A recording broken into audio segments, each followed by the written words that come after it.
नमस्कार, पहाड़ समाचार देख रहे हैं आप। मैं हूं आपके साथ धीरेन्द्र अवस्थी। 10 मार्च को नतीजे आने से पहले उत्तराखंड में सियासी हलचल तेज हो गई है। सीएम धामी समेत बीजेपी के कई दिग्गज नेता दिल्ली में डेरा डाले हुए हैं। जैसे जैसे 10 मार्च की तारीख करीब आ रही है, वैसे वैसे उत्तराखंड की सियासत में हलचल तेज होती जा रही है। सबसे ज्यादा हलचल बीजेपी में दिखाई दे रही है। सीएम पुष्कर सिंह धामी बीजेपी अध्यक्ष जेपी नड्डा से मिलने के लिए वाराणसी तक पहुंच गए हैं। इस बीच पूर्व सीएम रमेश पोखरियाल निशंक दिल्ली में डेरा डाले हुए हैं। इसके पीछे की रणनीति हाईकमान के सामने अपने अपने पक्ष को मजबूत करने की मानी जा रही है। वहीं बीजेपी नेताओं की दिल्ली दौड़ पर कांग्रेस चुटकी ले रही है। कांग्रेस का कहना है कि बीजेपी में अब सरकार बनाने की लॉबिंग होने लगी है।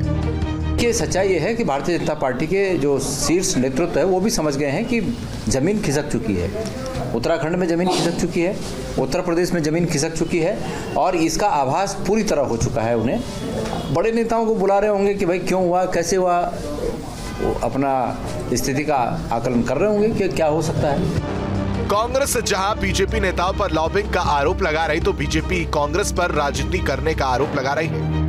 बहुत महत्वपूर्ण चुनाव चल रहा है, इसलिए हम सामूहिक रूप से उसमें भाग ले रहे हैं। हमारे प्रदेश के भी अनेकों नेता वहाँ सहयोग करने के लिए गए हैं और उसके कारण से आपस में मिलना जुलना, वार्ता संवाद चलता रहता है। मुझे लगता है कि इसको इसी संदर्भ में देखा जाना चाहिए।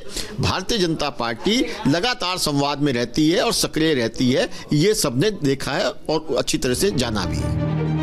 बीजेपी संगठन ने इस वक्त अंदर खाने सरकार बनाने को लेकर रणनीति पर फोकस करना शुरू कर दिया है और शायद इसी वजह से उत्तराखंड बीजेपी के दिग्गज नेता दिल्ली में डेरा डाले हुए हैं। दरअसल ये सभी अपने अपने पक्ष में माहौल बनाने में लगे हैं। हालांकि भला किसका होगा, ये तो 10 मार्च के बाद ही पता चलेगा।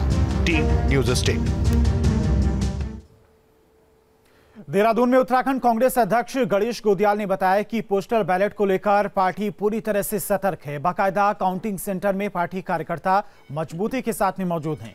10 मार्च को होने वाली काउंटिंग से पहले तमाम सियासी दल जीत के दावों के अलावा सरकार बनाने की गुणा भाग में भी लगे हैं।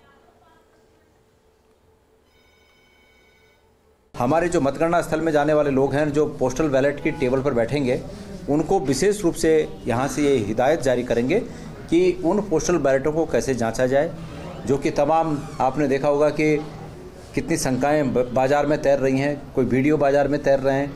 हमारे पास ऐसे भी प्रमाण है कि जो लोग रिटायर होकर घर आए हुए हैं, वो उनके भी वोट, पोस्टल वोट वहाँ जा रखे हैं और वो वोट पढ़ के आ रहे हैं, मतलब वोट टिक करके आ रहे हैं। तो ये गंभीर मामले हैं और हमने इसकी बृहद योजना बना रखी है कि हम इन जो गलत तरीके से डाले गए वोट हैं उनको कैसे रोका जाए। और उत्तराखंड के पूर्व मुख्यमंत्री त्रिवेंद्र सिंह रावत ने रामनगर विधायक दीवान सिंह बिष्ट के कार्यालय पहुंचकर पार्टी कार्यकर्ताओं से मुलाकात की। पूर्व सीएम ने दावा किया कि एक बार फिर पहाड़ पर बीजेपी सरकार बनाने जा रही है। उन्होंने कहा कि मुख्यमंत्री का चेहरा वर्तमान मुख्यमंत्री पुष्कर सिंह धामी का ही होगा। मुख्यमंत्री पद से विदाई के सवाल पर त्रिवेंद्र सिंह रावत ने कहा कि यह हाईकमान का फैसला था।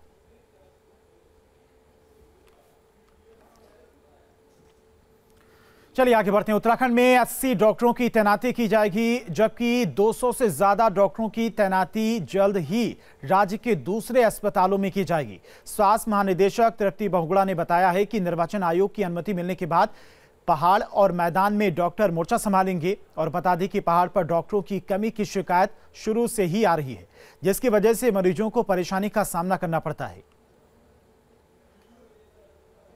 आचार संहिता के ही उसमें है 80 डॉक्टर्स का अभी रिक्रूटमेंट हुआ था नया, तो बैकलॉग का था, तो उसका भी हमारा शासन पे ही है। जैसे ही हमारा आचार संहिता खत्म होती है तो उन लोगों को नियुक्ति दे दी जाएगी। और दूसरा 298 डॉक्टर्स का भी अध्याचन चयन आयोग को जा चुका है। वो लोग भी जैसी आपकी आचार संहिता खत्म होगी तो वो उन पदों की एडवर्टाइजमेंट हो जाएगी।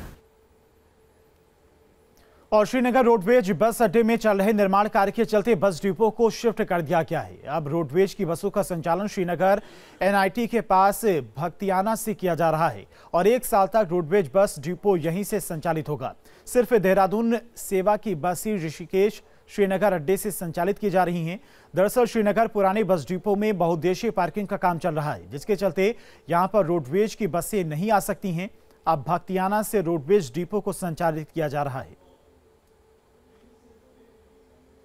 जो रोडवेज बस अड्डा, पुराना बस अड्डा जो जहाँ था, वहाँ पे सरकार की तरफ से एक प्रस्ताव पास हुआ था जिसमें कि शहर में पार्किंग ना होने के कारण उस जगह में अंडरग्राउंड पार्किंग बनेगी और उसके ऊपर जो है बस अड्डा और ऑफिस बनेगा, वर्कशॉप भी बनेगी हमें यहाँ पे जी।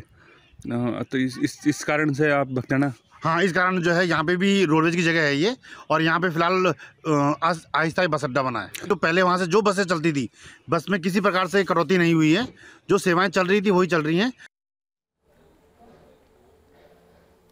और बागेश्वर के कफली गैर पोस्ट ऑफिस में गबन के मामले में विभाग जांच में जुटा है। लंबे वक्त से खाता धारक गड़बड़ी की शिकायत कर रहा था। आरोपी के खाते में उतनी रकम नहीं है जितनी राशि जमा की गई थी। शिकायत पर मंडलीय कार्यालय अल्मोड़ा से एक टीम जांच के लिए बागेश्वर पोस्ट ऑफिस पहुंची। पिछले 3 दिन से टीम ने यहां पर डेरा डाला हुआ है। जांच की रिपोर्ट अल्मोड़ा सर्किल डाक अधीक्षक को पेश की जाएगी।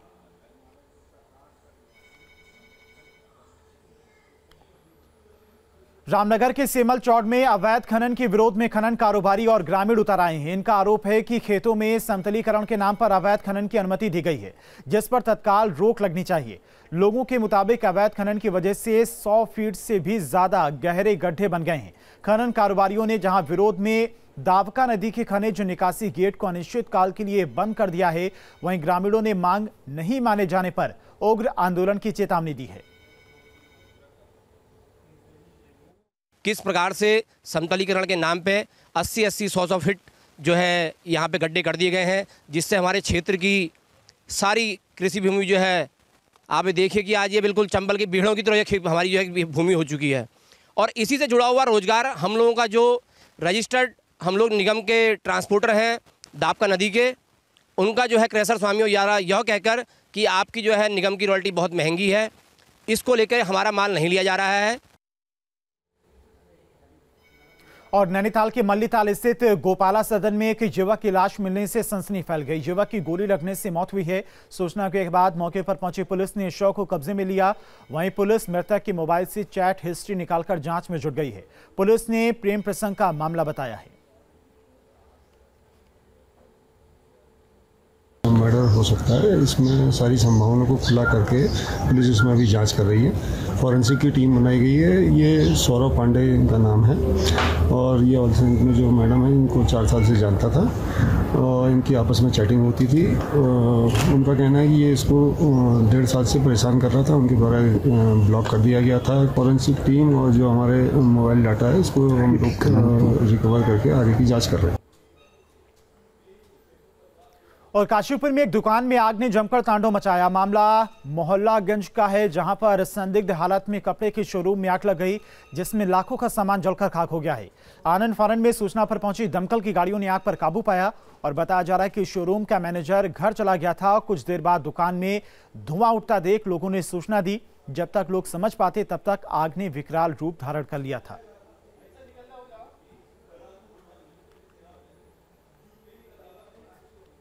वहीं हरिद्वार में वन विभाग के अधिकारी और वन तस्करों के बीच में सांठगांठ का मामला सामने आया है। हरिद्वार वन विभाग के बहादुराबाद क्षेत्र की वन चौकी में तैनात एक वन दरोगा पर लकड़ी कारोबारी से रिश्वत मांगने का आरोप लगा है। वन दरोगा नंद किशोर पांडे का फोन पर रिश्वत मांगते हुए एक ऑडियो भी सामने आया है, जिसमें एक व्यक्ति दूसरे व्यक्ति से लकड़ियों से भरा वाहन छोड़ने की एवज में 20,000 रुपए मांग रहा है। पैसे मांगने वाला शख्स फोन पर गाली गलौज भी कर रहा है। लकड़ी कारोबारी ने डीएफओ से पूरे मामले की शिकायत की है, जिसके बाद मामले की जांच का भरोसा दिया गया है। जंगो था, अब जिसमें क्या है ना, कहा जी 10,000 रुपया दो तो मैं छोड़ूंगा नहीं छोड़ूंगा। किसने कहा? पांडे जी ने। मैं इसको बंद कर दूंगा। हमने इसके लिए आरजू भी करी, भाई ऐसा ना करे, क्यों करे, तो 1,500 जो है ले ले। उन्होंने कहा जी नहीं मैं तो इसे बंद करूँगा, 10,000 रुपये देने पड़ेंगे आपको। और वार्निश लगा रखा है, दादागिरी दिखा रहा है, कहने का मैं ले लूँगा, मैं जंगलाती हूँ। ऐसा एक प्रकरण संज्ञान में आया है और शिकायतकर्ता ने आके यहाँ पर रिपोर्ट भी दी है। तो उसके क्रम में हमने एक जांच बिठाई है, 3 दिन के अंतर्गत रिपोर्ट मांगी है। जो भी उसमें सत्यता होगी उसके आधार पर नियमानुसार कार्रवाई की जाएगी। और 10 मार्च को उत्तराखंड में मतगणना होनी है, जिसके लिए कांग्रेस और बीजेपी ने तैयारियां शुरू कर दी हैं। कांग्रेस अपने कार्यकर्ताओं को चैतन्य रहने का सुझाव दे रही है, तो बीजेपी को अभी अपने चुनाव प्रभारी की बैठक का इंतजार है, जो 7 मार्च को एक होटल में होगी। हमारे जो मतगणना स्थल में जाने वाले लोग हैं, जो पोस्टल बैलेट की टेबल पर बैठेंगे, उनको विशेष रूप से यहाँ से ये हिदायत जारी करेंगे कि उन पोस्टल बैलेटों को कैसे जांचा जाए, जो कि तमाम आपने देखा होगा कि कितनी शंकाएं बाज़ार में तैर रही हैं, कोई वीडियो बाज़ार में तैर रहे हैं। हमारे पास ऐसे भी प्रमाण है कि जो लोग रिटायर होकर घर आए हुए हैं, वो उनके भी वोट पोस्टल वोट वहाँ जा रखे हैं और वो वोट पढ़ के आ रहे हैं, मतलब वोट टिक करके आ रहे हैं। तो ये गंभीर मामले हैं और हमने इसकी बृहद योजना बना रखी है कि हम इन जो गलत तरीके से डाले गए वोट हैं उनको कैसे रोका जाए। हमारे चुनाव प्रभारी जिनके ऊपर जिम्मा था उत्तराखंड में भारतीय जनता पार्टी को चुनाव लड़ाने का, वो 7 तारीख को उत्तराखंड आ रहे हैं। वो हम सबका मार्गदर्शन करेंगे और आगे जो मतगणना के बाद हम किस प्रकार से अपने आप को के कार्यक्रम किस प्रकार के हों, आगे किस प्रकार से हमने संगठन को और सक्रिय और शक्तिशाली बनाना है, वो उनका मार्गदर्शन हमें मिलेगा। और निश्चित रूप से भारतीय जनता पार्टी आगे इस चुनाव के बाद तुरंत हम 2024 के चुनाव की तैयारी में लग जाएंगे। और यहां पर रुकते हैं छोटे से ब्रेक के लिए। पहाड़ समाचार में खबरें लगातार जारी हैं।